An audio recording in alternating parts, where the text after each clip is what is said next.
Assalamualaikum warahmatullahi wabarakatuh. Halo anak-anak, hari ini kita akan belajar pola lantai tari kreasi baru. Tari kreasi baru adalah tari-tari klasik yang dikembangkan sesuai dengan perkembangan zaman dan diberi nafas Indonesia baru. Anak-anak, apa sih pola lantai itu? Pola lantai adalah garis yang dilalui penari saat melakukan gerak tari. Karena seorang penari harus memperhatikan perpindahan, pergerakan, dan pergeseran posisi tubuh saat sedang menari. Tentunya pola lantai ini bisa digunakan oleh penari tunggal, berpasangan, atau berkelompok. Nah, anak-anak, perlu kalian tahu bahwa macam-macam pola lantai itu ada 3. Pola lantai vertikal atau lurus, pola lantai diagonal, dan pola lantai garis lengkung. Pola lantai vertikal ini banyak sekali digunakan dalam tari klasik. Penari itu membentuk garis vertikal atau garis lurus dari depan ke belakang atau sebaliknya. Nah, pola lantai vertikal atau lurus ini memberikan kesan sederhana tetapi kuat. Adapun contoh-contoh dari contoh tari tradisional dari pola lantai vertikal lurus itu ada tari Yospan dari Papua. Ada juga tari baris cengkedan dari Bali. Kemudian ada juga tari serimpi dari Jawa Tengah. Ada juga tari tambun dan bungai dari Kalimantan Tengah. Indah-indah bukan tarian-tarian di negara kita?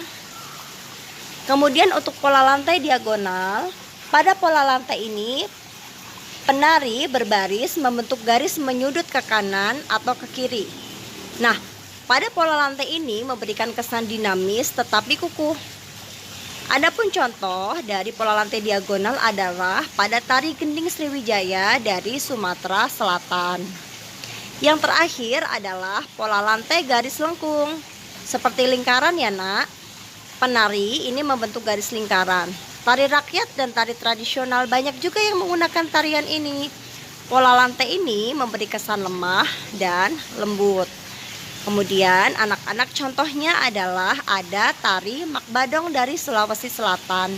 Ada juga tari Tanda dari Riau dan tari Randai dari Sumatera Barat. Setiap daerah coba perhatikan ya punya ciri tersendiri baik dari bajunya dan sebagainya. Nah, anak-anak, pola lantai dari berbagai tarian daerah ini digunakan agar penari bisa mengikuti denah gerak yang sudah ditentukan.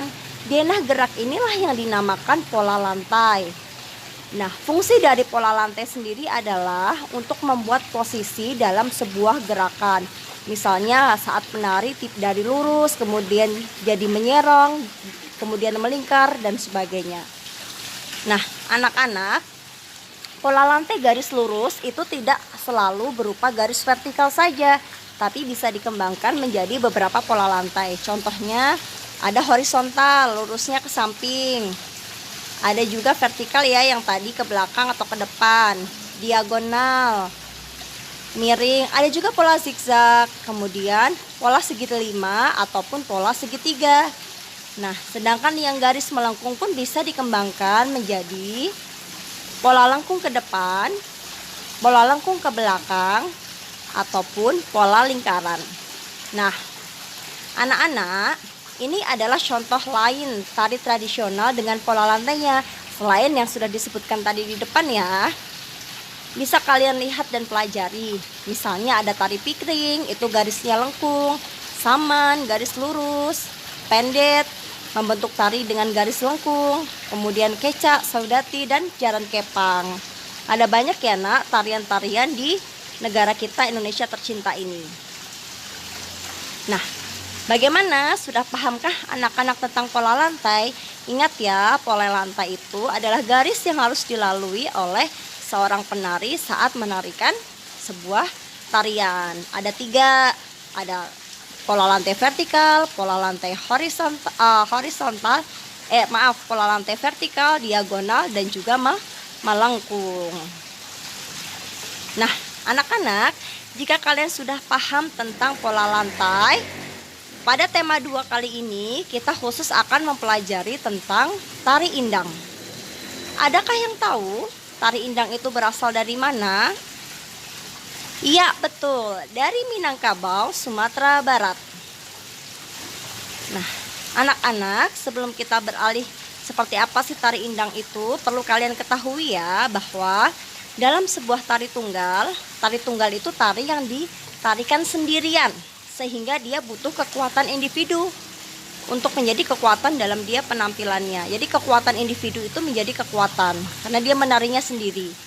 Ada juga tari berpasangan. Nah, tari berpasangan itu perlu adanya koordinasi dalam melakukan gerak antar penari. Misalnya siapa yang mau ke kanan, siapa yang mau ke kiri, itu harus kompak antara dua orang penari itu. Terakhir tari berkelompok. Tari berkelompok itu tari yang dilakukan lebih dari dua orang penari. Jadi ada banyak penari di situ. Ini memerlukan kerjasama dan juga kemampuan yang sama dalam menari.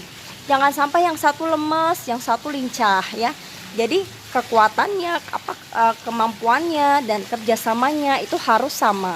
Nah, anak-anak, pada praktek tari indang ini sebenarnya dilakukan bersama-sama atau secara berkelompok. Ya, misalnya kalian membentuk kelompok 6 atau 7 orang. Nah, akan tetapi dalam kondisi pandemi seperti ini mungkin kita akan susah ya untuk bertemu bertatap muka dan menarikan tari indang. Nah, coba perhatikan, ini adalah contoh dari gerakan awal tari indang ya. Tari indang ini paling banyak gerakannya adalah pada gerakan tangan. Ini contoh lain lagi dari tari indang. Nah, anak-anak, nanti kita akan buka buku tema 2, kita akan pelajari setiap gerakan-gerakan dari tari indang ini. Dan harapannya kalian bisa mempraktekkan tari indang ini meskipun hanya sendiri. Nah, untuk latihan soal dapat kalian lihat di deskripsi ya di channel YouTube Ibu. Silahkan dicek dan dikerjakan. Terakhir, terima kasih anak-anak, sukses untuk kalian. Dan kita berdoa semoga COVID-19 ini segera berakhir ya nak ya. Sehat selalu untuk kita semua. Assalamualaikum warahmatullahi wabarakatuh.